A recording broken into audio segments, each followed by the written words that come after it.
Everyone, so thank you for attending today's webinar. So today we're going to be looking at WatchGuard firewalls, cloud and analytics. So we're going to start with our network security piece. So WatchGuard's network security is one of the most comprehensive suites on the market. It's been the first to offer solutions for addressing new and evolving network threats, including advanced malware and ransomware. So we have our layered threat detection. So we've got our reconnaissance, we've got our delivery mechanisms, we can detect the compromise and exploit and prevent them. We can detect the installation and infection and detect the payload before it's even been unloaded. We can prevent command and control, as well as lateral movement and pivoting, and our objectives and exfiltration. So we provide a layered defense. So WatchGuard's network security breaks out the cyber kill chain at each level using a layered security and intelligent prevention. It detects and responds to these defenses and shuts down targeted attacks. So we first have our APT blocker. This is our advanced malware protection. So what this does is it actually looks for zero-day attacks and actually analyze them and detect whether they're malicious or not. And we'll touch on this in the WatchGuard Cloud solution. We've then got data loss prevention. So we can actually tell the firewall to look for certain key patterns or certain keywords and actually prevent that data from being sent. So if you want to prevent credit card data or maybe social security numbers or even national insurance numbers from being sent over the network or sent outbound through the firewall, we can detect those and actually block it and quarantine the file. We've then got our intelligent AEV engine. So this is using a heuristic-based detection. So instead of just looking at signature-based detection, it'll actually analyze the packet and start sandboxing the file. And based on the sandboxing results, determines whether the file is allowed to go through or not, or if it's prevented.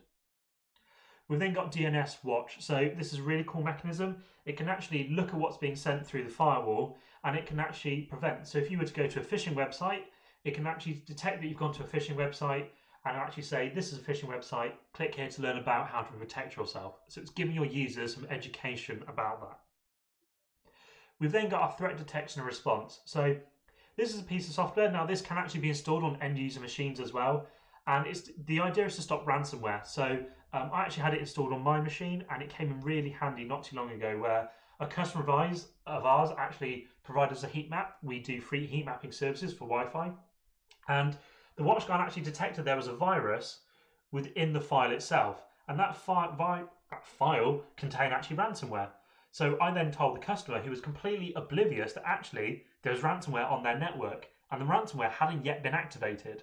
So the moment that my machine was detected, my machine was disconnected from the network by the WatchGuard threat detection and response until my machine was cleared. And WatchGuard actually cleared the file for me, quarantined it, deleted it, and then allowed my machine to talk back to the network. So it's a way to actually prevent your organization and your data network from receiving viruses and threats. And then we have our access portal. So our access portal is a way of using VPN in a browser. So what this will do is allow you to effectively remote desktop or SSH to a certain device in your network, and it's using the browser. So you don't actually need to have a piece of software installed on your local machine to do this. It's just any old browser will do. We've then got our dimension command and control.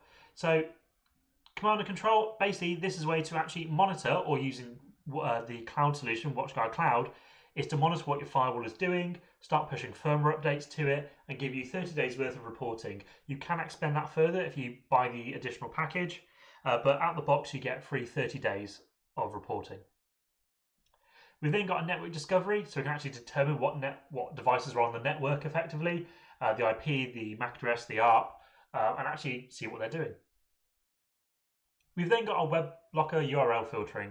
So our URL filtering is exactly that. It will block certain URLs. Now it's quite clever in the respect of, say you want to block gambling. Well, the BBC may have a section on gambling. Well, actually that's probably a gambling website to help you stop gambling, for example. So we can detect those categories and actually determine whether you're trying to go to a genuine gambling website or you're actually just trying to seek help. So it's completely category based, and you can whitelist as well, or block. We've then got our application control. So this is a really clever feature whereby you can block the likes of Facebook post, but allow everyone to go to Facebook. Or maybe you want to allow everyone to get to YouTube but not watch any videos. Or what we use it for is actually allowing people to get to Dropbox, but not allowing them to share files over Dropbox. Instead, they can only use Office 365. So it's a really clever way of doing those things. We then have our reputation enabled defense. So what this does is allows you to look at certain websites, or rather WatchGuard will categorize certain websites based on their rating, whether they're good or bad, and determine whether you can get to them. Now it's fully customizable, so if the website doesn't have a 90% good reputation, they will actually be blocked from being able to access it. Now this could be because they're phishing, it could be because it's a parked domain. There's many different reasons why, but it's just another layer of security services that we can use to our advantage. We then have our spam blocker. So our spam blocker is exactly that. It can prevent spam from coming on your network. Now this is predominantly used if you've got an on-site Microsoft Exchange server or email server. However, if you're using 365, it may not be useful for you. And then we have our gateway antivirus. So this is working alongside Intelligent AV and APT blocker. This is actually signature-based detection, and this will actually look for any signatures in the virus packet and then block it. So if it's a known virus, it will effectively get dropped by the firewall. And then we have our IPS engine. So our IPS engine looks for any malicious packets or known malicious packets and actually prevents them from talking to the firewall. Now, when it does this, it'll actually block the source IP address for a minimum of 20 minutes and stop them from communicating with the firewall. So all connections are severed. We've then got our different firewall appliances. So we've got our T series, our M series, our virtual firebox as well. So we can have it in, Hyper-V or ESXi. And then we've got a Firebox Cloud. So this is if you want to install it into Azure, AWS, or Google Suite. Most commonly, the T series is for small business, and the M series is for growing business. And it starts at the M270. Can scale pretty much infinitely through these. So what can you do with your security data? Well, we can instantly distill oceans of log data. So WatchGuard Cloud gives you visibility across your entire network by integrating world-class virtualization services and visualization services into each product, enabling you to see the big picture with over 100 dashboards and reports. We can then leverage our real-time monitoring, so we can mitigate risks through proactive monitoring of potential security vulnerabilities and network efficiency issues, ensuring that the effectiveness of security policies is maintained. We can then generate comprehensive reports, so we can get access to a wide range of reports that both summarize and detail information on policy usage, compliance, demonstration, network and web traffic, security services, engagement and user analytics, as well as device statistics. And again, we'll touch on this when we go over WatchGuard Cloud. So the main benefit is you've got one platform and total security. So it's easier to purchase. You can purchase the firewall without total security, but realistically, you're missing out on all the advanced feature sets. And the cost difference between basic and total is so minimal that actually you're better off just to go for total. Because if you just need one feature, it's actually more expensive to buy that one feature than just buying the total security package outright from the beginning.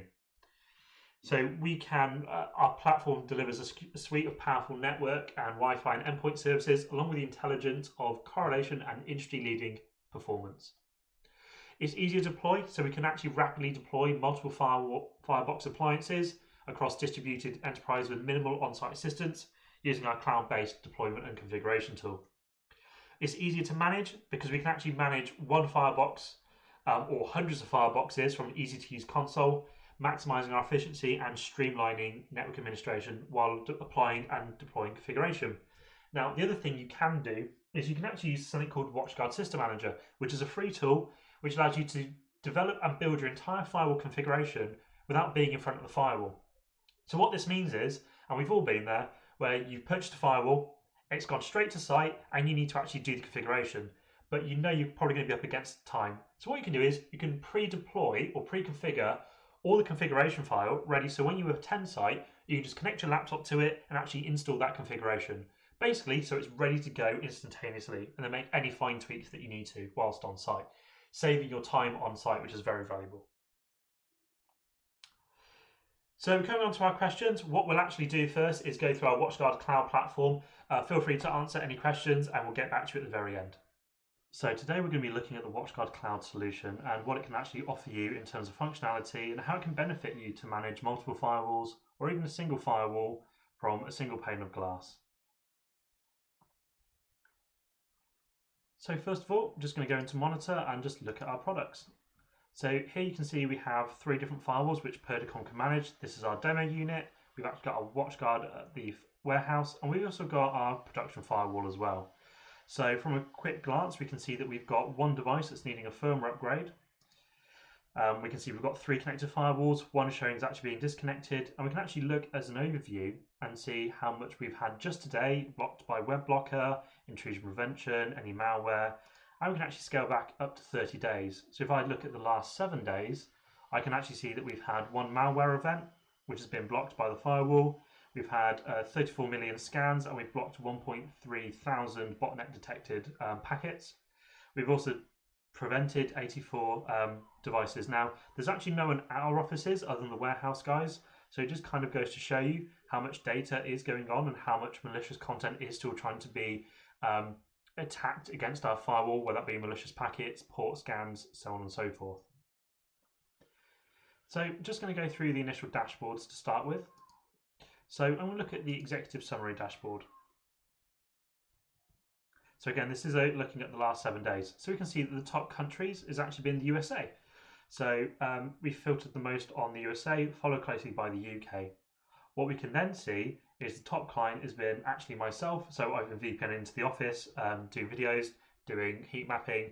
So you can see that I myself have consumed 24 gig, followed by another machine in technical, along with Matt Smith, and then our actual managing director, Hugh Garrett. So we can then also see the top domains that we've all been going to, as well as the top URL categories, as well as seeing the top destinations. Now, as well as top destinations, we can see what was the most common application, as well as looking at any top application categories and the top protocols as well. If we then go to our security dashboard, so this is actually going to show us what's been blocked. So we can see that this component here, or this Windows service, has been blocked. This has been considered malware. We can see that we've blocked these many or these different botnet sites. And we can also see the top blocked clients. So it's quite low. So we can see who's been blocked the most. So Gemma Bowers, she's been blocked, followed by myself. And this could just be clients that have tried to access a website or a packet that's been sent or received by them, which has been determined to be malicious in some way, as well as looking at the top blocked destinations. What we can then also see is the top URL categories that have been blocked, along the top blocked applications. So Xbox, iCloud, this could be the warehouse guys, their phones, for example, which is all going through the firewall as well. We can then also see the top blocked application categories, such as online games, file sharing, blocked protocols, and any blocked attacks as well. So we've had a remote web execution script we've blocked. What we can then see is our security dashboard. So our security dashboard is a nice way to actually see all events that have happened on our firewall and what the security services are actually doing. So again, looking over the last 7 days, you can see we've had 830 total requests. We've denied 73 of those requests as a blocked website. We've had 728,000 files scanned with no viruses detected. We've had, out of 230 million scanned packets, we've only had 168 which were determined to be an intrusion prevention or an attack. And malware, so we've blocked an actual 0-day attack on the malware out of 24,000 files scanned coming into our network. What we can then also see is our botnet detection. So out of 34 million total packets scanned, we've actually dropped and blocked 1.3 thousand. So for those of you that don't know, that if the WatchGuard determines that their file or a packet is a botnet or malicious anyway, it actually automatically adds it to the blocked sites list. So this is a really clever way of actually blocking that site for 20 minutes, because by then the attacker will have moved on to someone else, because they won't be able to get in. All the file will keep doing is dropping the packet every single time. And then we can go to our reputation-enabled defense. So reputation-enabled defense is a really clever mechanism. It actually scores a website, and if the website has a really low score, then effectively it won't allow you to get to it, because it could be a phishing website, for example. So it's a really handy feature to have. As well as then looking at our threat map. So our threat map is going to take some time to load. So for those of you that don't know, WatchGuard Cloud is actually hosted in AWS. So it's completely free, providing you have the total security package. But this actually allows you to view all the information that I'm seeing before you. Okay, so we can now see the total denied packets. We can see which countries they've come from. We can actually click on the unknown list here, and it's going to tell us either city, so it could be unknown because the public IP isn't registered against a certain country. But we can actually click on United Kingdom, for example, and we can see the top IP addresses and the protocols and ports that were used to try and actually attack the Purdicom office. Again, if we go to our good old friends in the United States, we can actually then see, again, the applications, where the city they came from, the IP address, and the number of hits that actually tried to make contact with our firewall. Now, if I went to look at the other way, I can actually look at top botnet sites and see, again, where the top botnets come from. So, again, the United States, we can see the IP they came on, if it was anything malicious, the type of port scan botnet sites that it came from, as well as just looking at IPS. So IPS has actually all come within the UK. Funny that. So it's all come from Amersham and Abingdon. So thank you for anyone who lives over in those counties and cities, but that's where it's come from the most. We can then look at our web traffic as well. So our web traffic will show you where we've actually been going to the most. So most commonly it's going to be the USA, because that's a lot where a lot of servers have hosted. And again, we can see the domain that we've gone to, the IP address, and most common ones like Ekahau, Grammarly, Facebook, Instagram, Microsoft, all those websites we can actually see, and we can see where we went to and the IP addresses we hit to, as well as how much data we actually sent and received.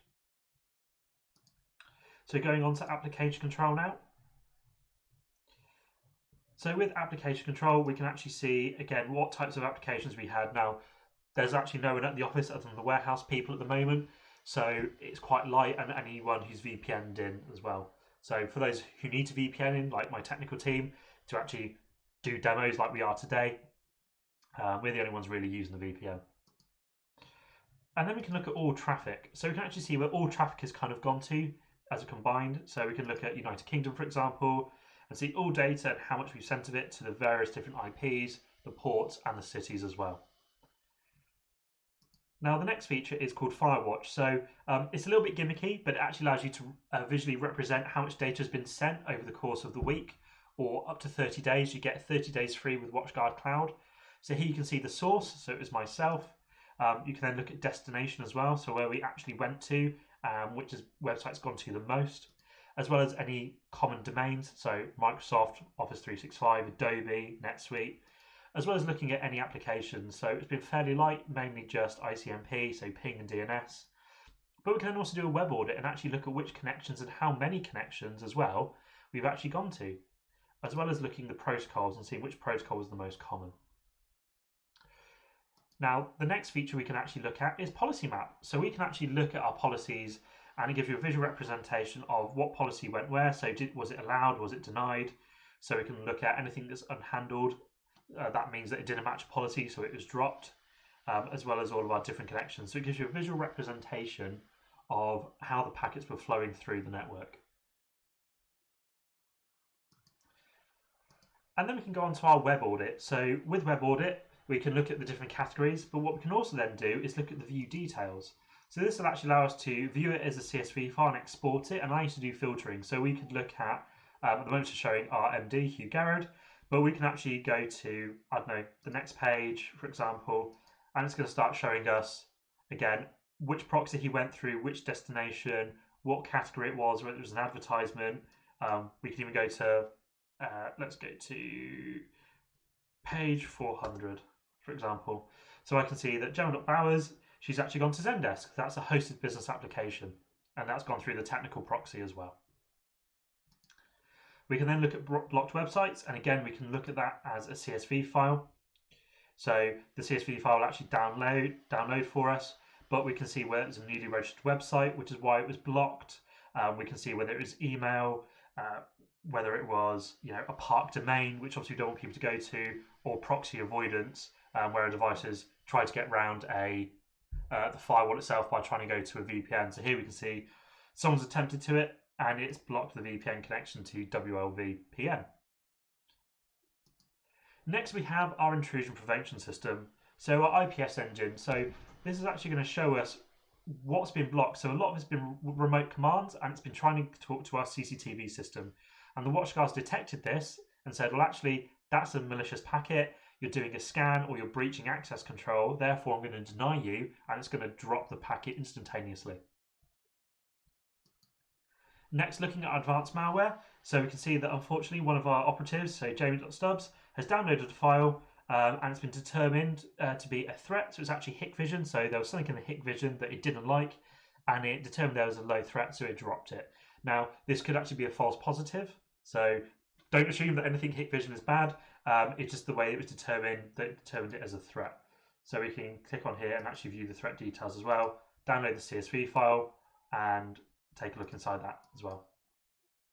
We can then look at our zero-day malware. So zero-day malware, so again, this is the different operatives it's caught. So it's caught RMD, and it's got different threats, and it actually determined it is clean. So although it was advanced malware, it was a threat detail, it was actually for Bitdefender. So it just shows you that it's gone through the engine, it's determined to be clean, so actually we've allowed it through the network. And then we've got our usual, so we've got our botnet detection and our blocked applications. So we can actually see what was blocked, online games, media streaming services, all these different events that go through your network. It gives you full accessibility to look at, as well as looking at the access portal. So the access portal is something that we use to actually do all of our heat maps. It's effectively a browser-based VPN directly hosted by WatchGuard themselves on our firewall, and its category is RDP. So we can see the server that we were trying to get to, and the user, which is all catalogued against our Active Directory server as well. We can also look at our different services, so we can look at our application usage and see what was the top application. We can look at our blocked applications as well and see what was blocked. We can then drill into it and see who it was blocked by. Google Drive, for example, another prime example. We can dive into all of it, including little things like Snapchat, and see who was trying to use it. We can then look at our blocked websites, so we can see what was actually blocked, and we can actually expand this or download the PDF file. And the PDF file, you can see, is downloading at the bottom, and actually present this if we wish to do so. We can also look at any viruses, so we haven't actually been subject to any of that, which is great. Again, IPS, looking at different IPS events. Advanced malware, we see the actual plugin as well. So it's really intuitive and really comprehensive. What we can then also do is look at our DHCP lease activity, for example, if we wish to do so. We can report on this and see how many DHCP leases we've given, who they've gone to, the host name, the IP address, the MAC address, as well as any alarms. And our policy usage, so which usage is used most. So phones, no surprise, has used the most, followed closely by technical and any from the firebox. What we can also do is look at any compliance. So we don't have client reports, but we can look at them. So if I was to type in my username, so alex.claro@purdy.com, and then look at the update, it's actually going to show me what my web activity trend. So it's going to show you when I was most busy, what I've downloaded and how much. It's going to show me where I've gone to, what websites, the time and date that I've accessed any information, as well as looking at any domain names and what I've gone to and where I've been. So it's a really clever, comprehensive package. So what we can also do, and I alluded to this at the very beginning, is actually look at our firewalls individually. So when I go back to the monitor and look at our firewalls, if I was to look at here, we've got one device that's ready to upgrade. Okay, so if I click on this now, I can then see that I've got one device that needs to be upgraded to the latest version, or maybe I want to go to a different version, so the U1 version. So I'm going to click next. It's actually our warehouse WatchGuard, so I'm going to click next again. And I can either upgrade now, or I can schedule it for later. So I know that the warehouse are working, shipping out goods to all of our value-added resellers, so I'm going to schedule this in for later on. So I'm going to click on schedule. I'm going to select a time, so let's actually do it for 11 o'clock tonight, or 10 o'clock tonight rather. I'm going to make the time zone be Europe, London, and then I can click next. And then when I click save, that's going to automatically be pushed out, and it's going to start upgrading that firewall, ready to be rebooted at 11 o'clock tonight. So that was a whirlwind tour, but hopefully that was beneficial to you. That's just giving you an example of what you can do with the WatchGuard Cloud solution. Thank you all for watching.